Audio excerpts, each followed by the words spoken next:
And he said, we have a member here that was in your seminars 3 or 4 years ago, and I got to tell you about her transformation. At the time, she started her journey at 65 years old. She's on 16 medications. She's 365 pounds, and she wants to have lunch with you when you come down. And I'm like, oh my gosh, tell me more. What if you could change your health outcomes? What if you had control over your health? And again, when we talk about COVID and we talk about health in the United States, mental health, physical health, imagine if you could change that. And one of the things that we like to talk about, the real key to improving our health in the United States and around the globe, is to get back to the basics of how we rest and how we eat and move. And it's not fair to our healthcare professionals to walk into their office with broken sleep, digestive health problems, high blood pressure, hormonal imbalances, and expect to be fixed in a 12 to 15 minute visit. So that's kind of what I want to talk about today, that we all need to take more ownership in our health and work together with our healthcare professionals. And the answer is not in trying to make our healthcare system more efficient. The answer is getting our people healthier, and everyone must play their part. Now, think about this for a second. Why don't people think they have control of their health? And when we sit down with talk to people, we bring groups in, do webinars, live events. I always talk a lot about medical illiteracy. But when we don't feel like we have the knowledge or we can't ask the right questions, we're not getting that outcome we're looking for. So think about that, medical illiteracy. We must be smarter when it comes to our health. And I think medical literacy has never been greater than it is today. Why do we know so little about our medical world? When I was in graduate school, I took one class on nutrition, just one. I was an adjunct professor of the College of Osteopathic Medicine at Michigan State University, and there was very little training on sleeping and eating and moving. So when you think about in the medical world today, why do we know so little? Why don't we know the cost of a colonoscopy or the cost of medications for type 2 diabetes, blood pressure, cholesterol? I just had my blood test done, and I was asking the phlebotomist that I'm going to make sure I got a homocysteine checked. And the phlebotomist, believe it or not, really didn't know what that meant. So we had a conversation while I was getting my blood drawn about what homocysteine is, and it's a great indicator for heart disease, especially for women. And she really never knew what it was. And here she is, a phlebotomist drawing blood, but really doesn't understand it. So imagine if she didn't know what it was, how the average consumer.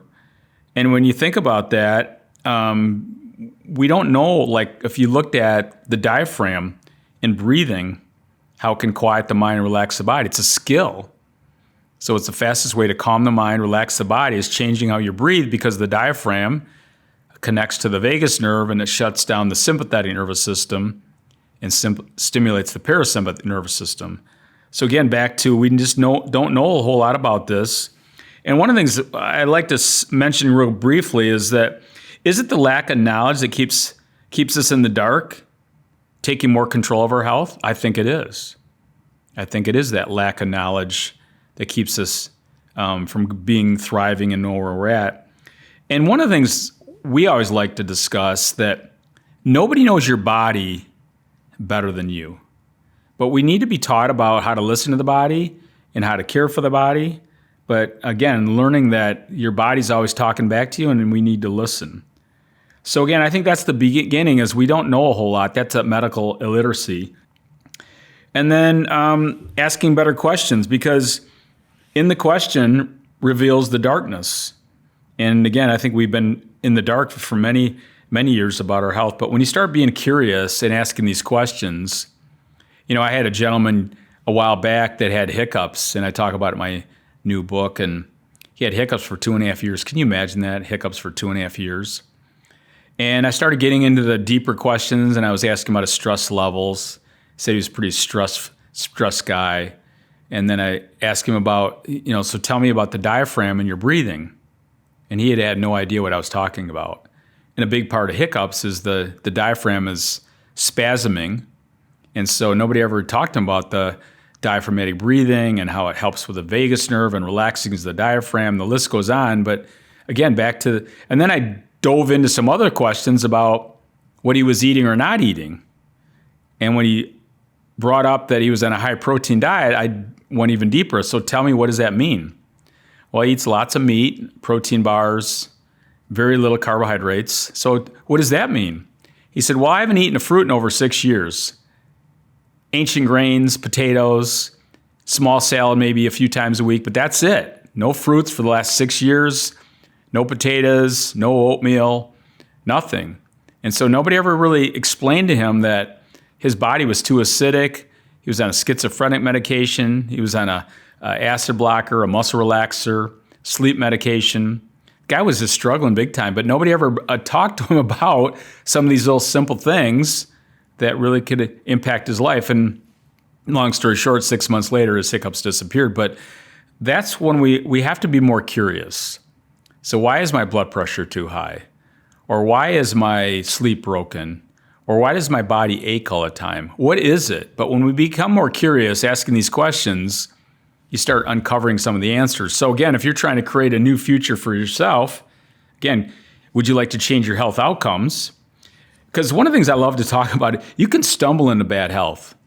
We've all done this before. We can stumble into it, but you can't stumble into good health. You need to be more intentional about that. And that's kind of where we're having this conversation right now. And then better health is a decision. Think about that for a minute. So I'm going to ask you a couple questions. Are you sitting on the fence, still wobbling back and forth? Think about going all in and making the necessary changes with your health. This is a tough conversation. It's a tough conversation to have with yourself, but it's exactly where we need to begin. Like, what do you want? So I think sometimes when we get into behavior change, that we have to step back for a second and say, like, where am I? Am I ready to make that decision? Because a better health is a decision. So again, it is a big decision. Many people are confused when it comes to their health. There's an incredible amount of information. Again, we're talking about medical literacy to sift through and determine what's good, bad, or indifferent. So again, it's a big deal. And everyone is taking a different path. I always begin my events talking about working at butternut bread and Frito-Lay and talking about how I was raised and unhealthy foods.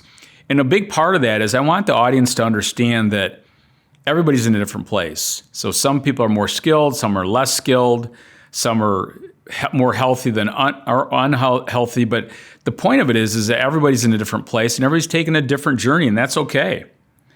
But I believe everybody wants to feel good, and there are endless ways to make us feel good temporarily. But there's a better, more sustainable way to help you feel and be your best long term. Now, I love telling this story, and I've told it multiple times, but the name of the story is called It's Never Too Late. So years ago, I received a phone call from one of my longtime friends. I used to work with this guy. His name is Mike Combs. He's in Cincinnati, Ohio. He was running 3 clubs at the time. He's the executive director. And he calls me up, and I had spoke to his crowd. They had 3 clubs. I spoke to all 3 clubs multiple times over a 3 or 4 year period. And I was coming back to Cincinnati, and he says, "Hey, I know you're coming back to Cincinnati in a few weeks, and I want to tell you a story." And I said, "We have a member here that was in your seminars 3 or 4 years ago, and I got to tell you about her transformation." At the time, she started her journey at 65 years old. She's on 16 medications. She's 365 pounds, and she wants to have lunch with you when you come down. And I'm like, oh my gosh, tell me more. Well, she's 365 pounds, started her journey, but today she's under 200 pounds. She's lost over 165 pounds, and she's whittled her medications down. I think she's on 3 medications. I go, I can't wait. So I go down to Cincinnati and have lunch with her and her husband. And she wants to tell me all the things she did to get where she's at. She quit drinking diet soda and started drinking mineral water with a splash of juice, and started doing the cod liver oil and started taking water exercise classes. And one thing led to another, and she kept bringing up that you talked a lot about doing one step at a time. And so I kept thinking, I can do that. But then you also talked a lot about the why. And that's really what I wanted to know. I kind of knew how she did it, but I want to know her why. And she said, well, my why was my husband, Clarence. Clarence has two loves in his life. His first love is his love for me, and she starts to smile, and he starts to smile. And his second love was his love for motorcycles. Clarence hadn't ridden a motorcycle in over, I think, 25 to 30 years because Joan was too busy to ride a motorcycle with him. So she said, every time that I felt like giving up, I kept thinking about my husband, Clarence, and riding that motorcycle. And so today, again, they've been married 40 plus years, but today they're in a motorcycle club in their 70s. Again, it's a powerful driver, it's a powerful why, but she created that powerful emotion around her love for her husband. And that was a leverage for her new behaviors.